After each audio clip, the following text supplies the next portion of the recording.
Hi Neo, I'm Katrina, and I'm going to be talking about the 5 things I'll miss the most about Italy. I'm going to try to do very specific ones instead of the obvious food and culture, because of course I'm going to miss that. The first one is kind of strange, and I feel like not enough people talk about it. Bathroom stall doors go all the way to the ground, and I just love the privacy that it allows. And I'm pretty sure this is common throughout most parts of Europe, though I've been to countries where it's not super common to have that privacy, but it is something in Italy that is standard everywhere.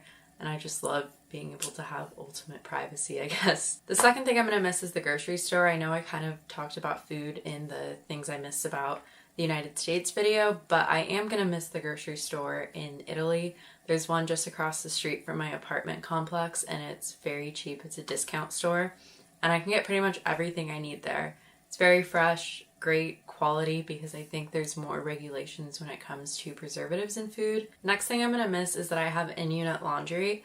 I know everyone kind of warns you that in Italy there isn't dryers, but I'm honestly fine with air drying things. I find it's better for my clothes. But I've never had an in-unit washing machine. In Boston I have to go to the laundromat, and when I lived in New York I had to go to the laundromat, which is fine. And maybe this is kind of rare, but I think it's more common of the larger apartment complexes in Rome, but there's an elevator in my building, which I live in a 5th story walk up in Boston, so I'm gonna miss that a lot, especially coming back home with groceries. It's annoying to have to walk up 5 floors.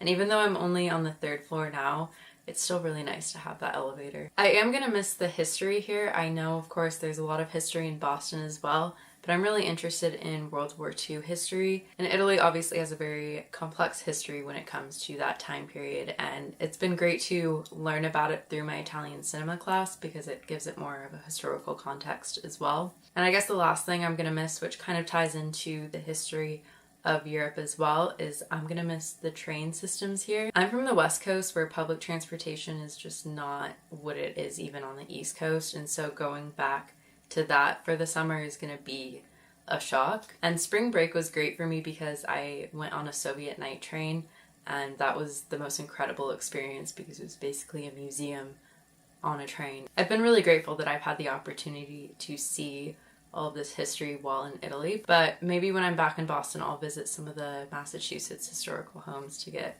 my fix of history. Thank you for watching, and make sure to subscribe to the Geo channel. Bye!